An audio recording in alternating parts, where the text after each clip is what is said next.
Now get ready for the heart. Sports. Put the headphones right in your dome and tune in with the top host. Sam Brill distilling the news from the gym to the ball courts. And all the sports that's in between, you're gonna hear it from the heart. Sports. That's the podcast capturing the Hunter sports scene.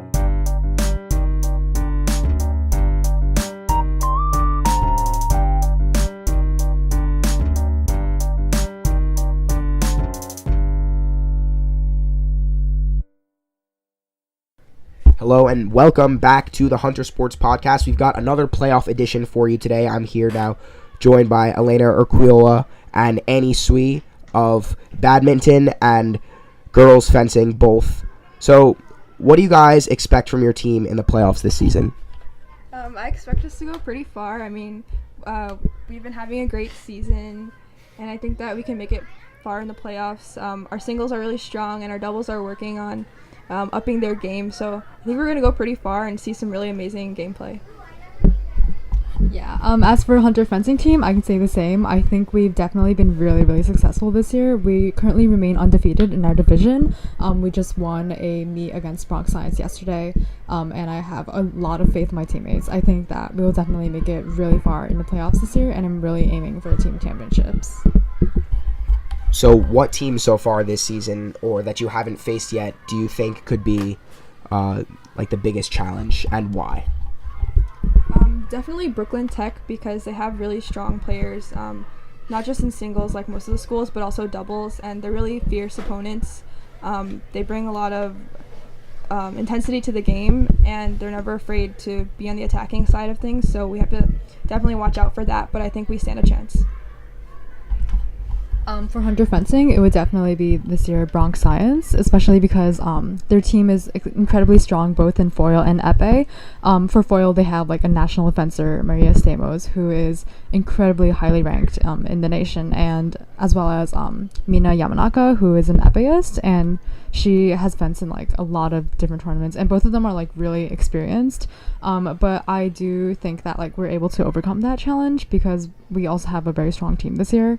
So I would say definitely Bronx Science has posed like a really big challenge for us, but we were also able to overcome that, and so we've already had 2 school meets against Bronx Science, and we won both of them. What was the key to winning yesterday?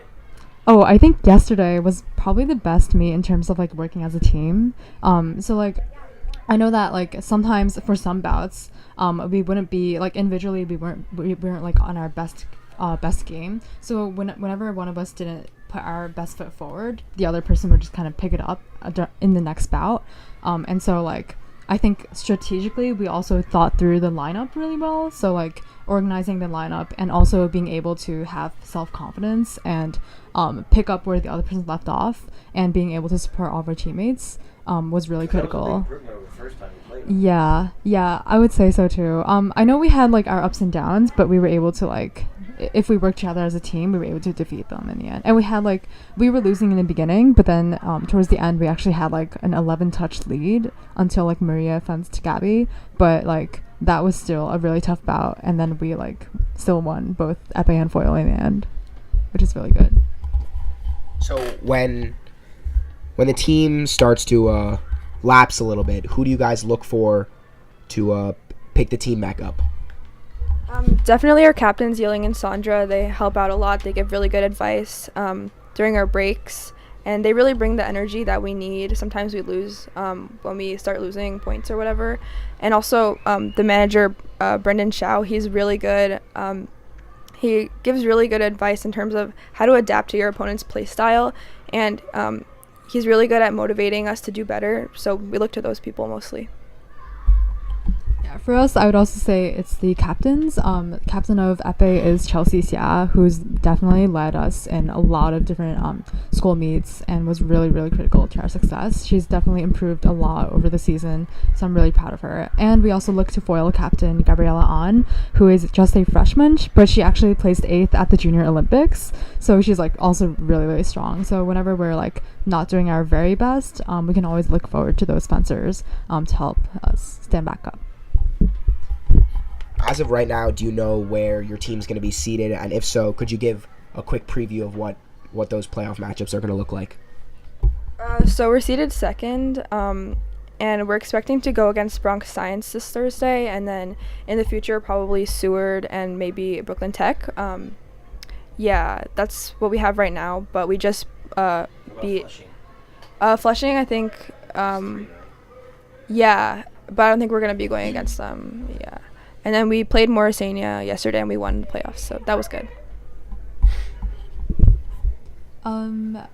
So currently we are seated first place, and we have another home meet against Beacon High School this Friday, but they're not like our most competitive school, so it should not be an issue. I think like we'll be able to maintain that first seeding status until playoffs, and then I think what's going to happen is if Bronx Science is seeded second, then we're going to have to fence them in the final round of playoffs, and we're also going to have to fence places like Stuyvesant or like Francis Lewis, who are like outside of our division, but I have full confidence in my team. What are the finals?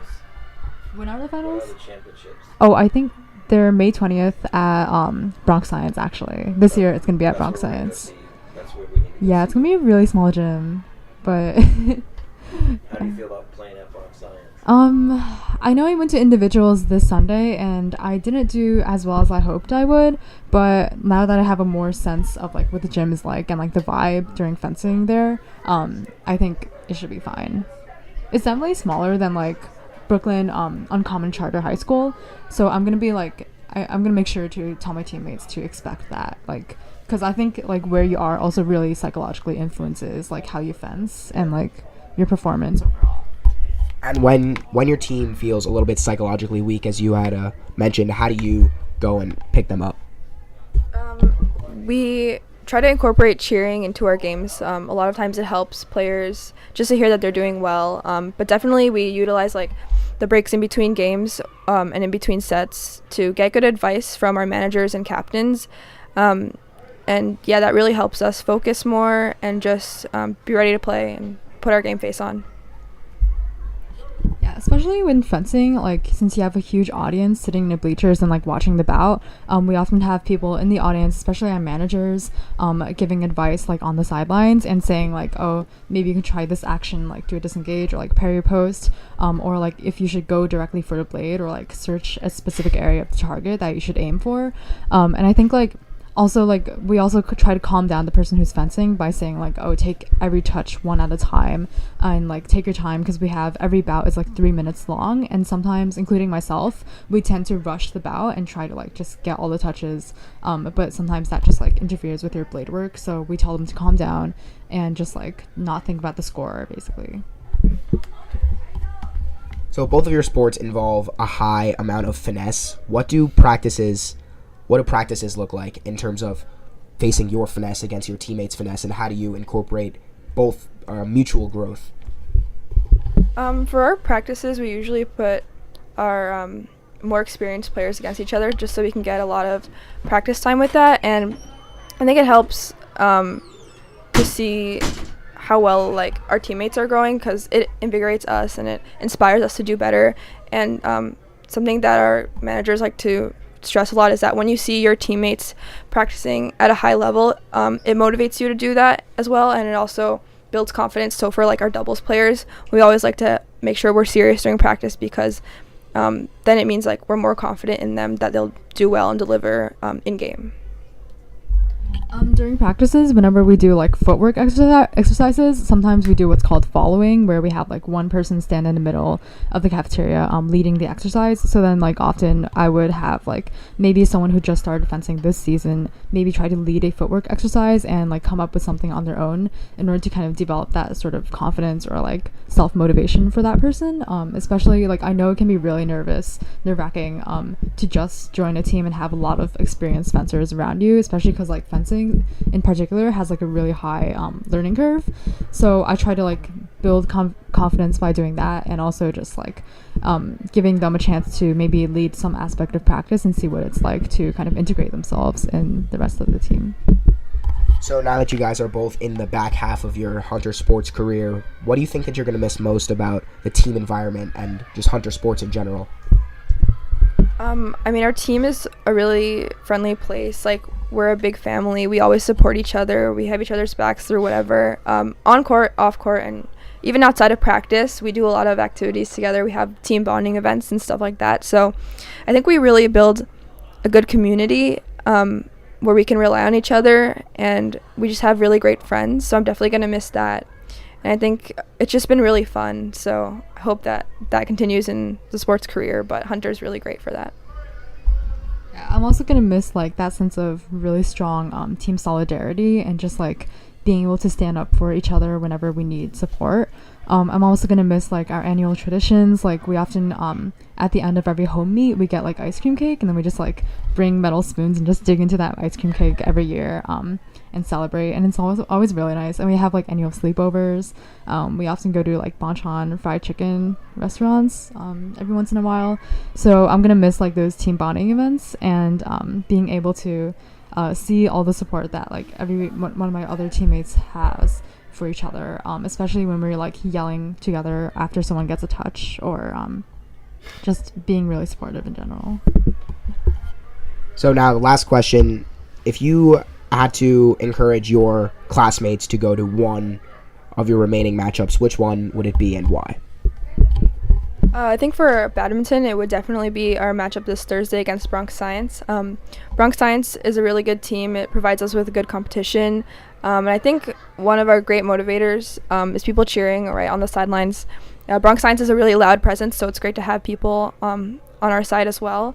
And yeah, it's just a really good matchup for a lot of our players, like our third singles, both of our doubles. We like playing against Bronx Sci.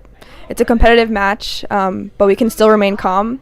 But I think it's really nice to have people cheering for us there. We have in the past years, sort of like a tradition. Yeah, for Hunter fencing as well, I would say definitely Bronx Science. This actually just happened yesterday, our matchup against them. It was probably one of the most competitive meets I've ever had to participate in throughout my Hunter fencing career. But I'm really happy that like we even like made a Facebook event for it, and like a lot of people showed up in the end. And so like I was really happy to see like these people like walking into the school today. I heard a lot of people congratulating us, so just hearing that type of support was really astounding to me. Thanks for joining us, and remember to cheer on your Hunter Shuttlehawks and Hunter Hawks for girls varsity fencing and girls varsity badminton as they continue in the playoffs. Good luck to you this season.